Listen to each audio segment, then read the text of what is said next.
kita lihat kondisi kulit peristoma. Kulit peristoma itu keadaan kulit di area stoma atau lubangnya, ya. Kita lihat apakah ada lecet, kemudian apakah ada iritasi pada kulit bayi, dan juga kita lihat apakah ada kemerahan atau tidak di daerah peristoma.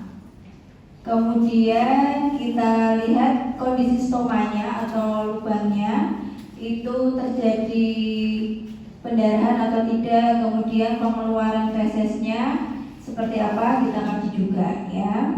Kemudian kita kaji kenyamanan pasien, sekiranya pasien merasa nyeri atau tidak, kemudian rewel atau tidak, dan merasa gatal atau tidak pada area kolostomi tersebut, ya. Kemudian hal-hal yang perlu dikaji pada pasien kolostomi apa aja? Ya tadi ya yang saya sebutkan kurang lebih seperti itu. Jadi kita kaji kantongnya, kemudian kaji daerah stomanya, kemudian kita kaji stoma itu sendiri, kemudian kenyamanan pasiennya, seperti itu.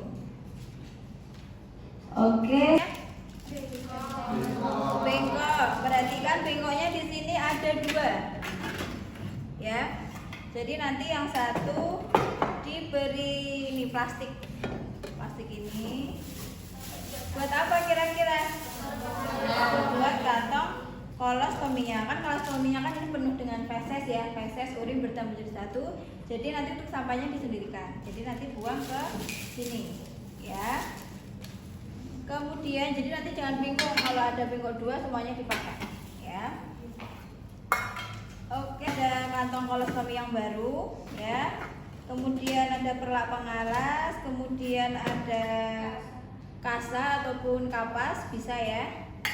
Kemudian ada kom kecil nanti untuk menaruh NaCl untuk membersihkan stomanya atau kolostominya. Kemudian ada alkohol swab, kira-kira buat apa nih? Melepas kantong yang sudah terpasang. Jadi kemudian, nah untuk salep ini tidak semua tindakan kolostomi diberi salep sesuai dengan terapi atau advice dari dokter. Tapi nanti teman-teman belajar itu ya, masih salep ya. Kemudian di sini ada medline atau bisa menggunakan penggaris. Kira-kira buat apa? Buat mengukur stomanya, ya. Jadi nanti bisa teman-teman pakai salah satu, pakai. Nah, nanti pada saat membersihkan teman-teman pakai pinset, ya. Pakai pinset. Jadi nanti ambil kapas, dibasahin ke NaCl, kemudian dibuat posisinya kita di posisi yang dekat dengan lukanya. Berarti ini bisa.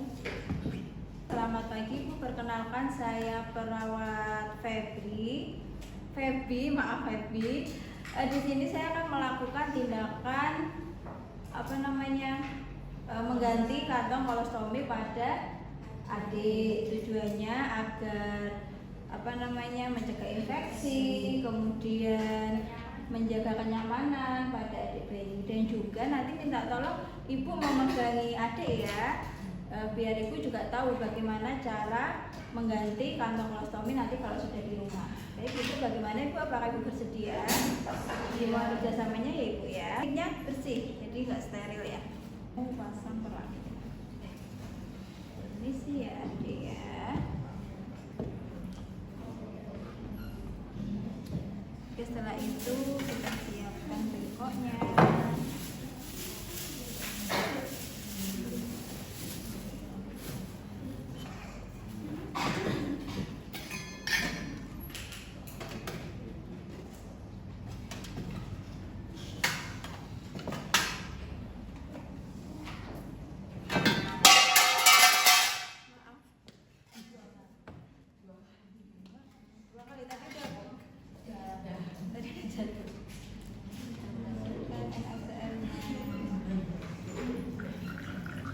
Jadi nanti NaCl-nya jangan ditaruh di ini ya, yang kom besar ya, taruh yang kom kecil.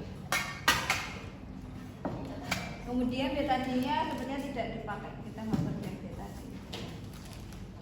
Oke, sudah kita baru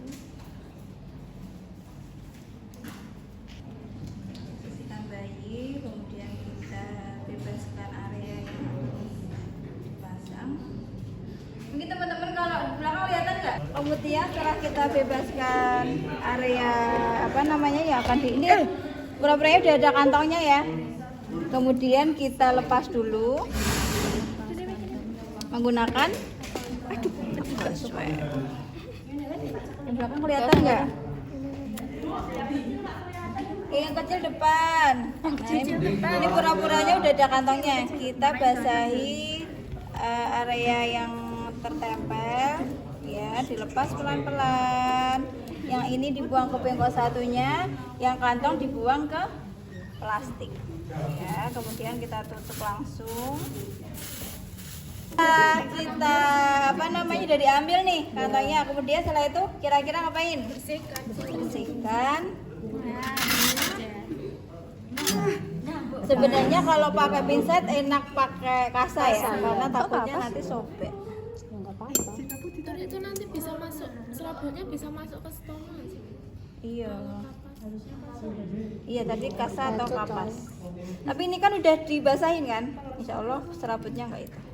Mungkin nanti kalau mengeringkan lebih ke kasa. Kalau yang ini kan kering, nanti takutnya nempel. Kalau untuk bersihkan mungkin bisa pakai yang kapas basah ya. Kita bersihkan di area apa samping stomanya dulu ya, kita bersihkan. Kan pasti kan ada kotoran-kotoran dari feses ya. Dibersihkan, buang. Kemudian kita ganti lagi. Berapa kali, Bu? 1 kali saja sih. Kelamaan nanti nggak pulang-pulang ya. 1 kali aja, cuma 1 kali.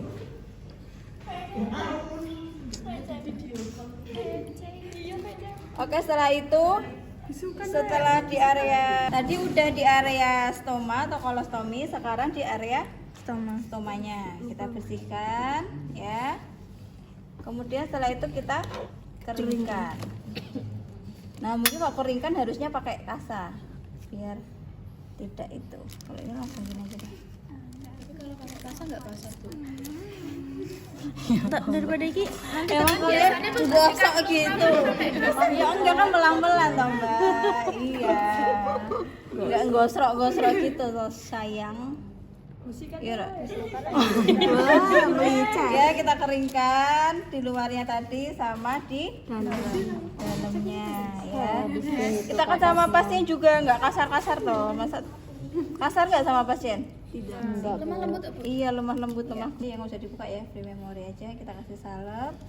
Kemudian setelah itu kita mengukur lukanya. Nah, berhubung ini udah selesai nih, kita udah nggak ngurusin ini, harusnya kita ada kasa ya. Kita tutup dulu lukanya pakai kasa, karena kan vesenya kan keluar terus ya. Kita tutup pakai kasa.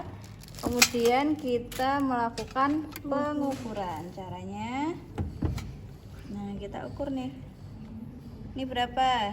Kira-kira 3 cm. Kesini 3 sama 3 ya. Kemudian kita cek di sini. Ini tadi sudah saya buka, kita sobek. Nah, ini cuma kayak informasi aja ya. Kalau nanti pada saat kantongnya sudah sobekan gini.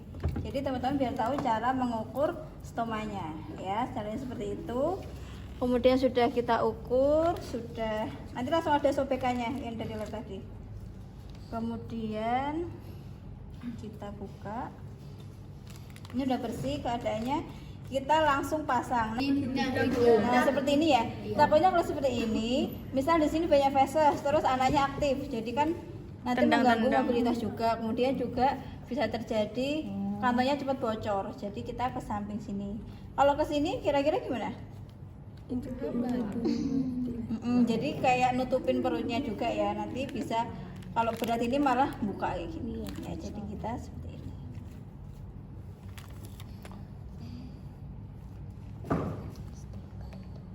Ini kantong untuk dewasa kata Mbak Ime. Jadi enggak banget. Kurang lebih seperti ini ya. Oke, kemudian tetap kita pakaikan baju. Kita rapikan pasien. Permisi ya Adek ya. Bisa dilipat juga ini. Itu dilipat. Kondisional lah, yang penting rapi. Kalau enggak yang bawah dibiarin gini aja juga nggak apa-apa. Kondisional. Selesai. Merapikan alat, merapikan pasien. mencuci tangan dan fase terminasi.